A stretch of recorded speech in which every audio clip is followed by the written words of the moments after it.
The first sign of trouble was the sound of a concrete mixer at 6 a.m., the kind of noise that makes you instantly know someone is doing something stupid without permission. I stepped outside with my coffee and froze. A group of HOA contractors were on MY Ranch property, pouring a massive slab of concrete right over my pasture grass like they were paving paradise to put up a parking lot. Literally. Karen, queen of the clipboard, stood proudly supervising like some kind of evil construction fairy godmother. Her hands were on her hips, sunglasses on, chin raised high like she owned the planet. I asked her, "What are you doing on my land?" She didn't even turn fully to look at me. Instead, she waved her hand dramatically and said, "Improving community amenities. You should be grateful. We are building a parking lot for visitors attending HOA events." I blinked. Visitors? Attending HOA events? On my ranch? Karen smirked and nodded. "This land is too big for just you. The HOA voted, and the majority agreed your property should be for community use." "Majority?" I asked. "Yes," she said proudly. "Me, Mr. Whiskertons, and my husband. So 2 humans and a cat. Democracy at its finest." I told her I wasn't part of the HOA, and she responded, "I kid you not.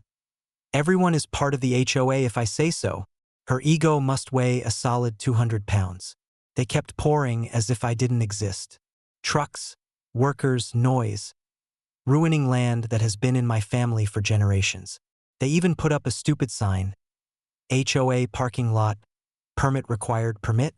On my own land? That was the moment I decided revenge wasn't optional. It was destiny. Step 1. I called my lawyer, who nearly choked laughing. He asked, "Did they really build on your private property?" When I confirmed, he said, "Oh, this is good. This is very good. But legal trouble takes time." I wanted instant karma. Step 2. I took my tractor and drove in a wide circle around the concrete pad, digging deep trenches. Then I installed a heavy-duty cattle gate around the entire thing. Locked tight. I posted signs. Private property. Trespassers will be charged a storage fee. HOA members came to use the new parking lot later that day, but couldn't get in. They stood outside the fencing, confused like zoo animals staring at snacks behind glass. Karen showed up furious that her parking lot was caged. "What is the meaning of this?" she shrieked. I smiled and said, "You poured concrete on MY land. Therefore, anything left on MY land, including concrete, is now storage. And storage costs money." She sputtered like a glitching robot. "That concrete belongs to the HOA. "Exactly," I said. "So your HOA now owes me rent." Then came the moment of pure comedy. I sent a certified invoice to the HOA. Concrete storage fee. $5,000 per day, due immediately. Her husband read the invoice and looked like he aged 10 years in 3 seconds.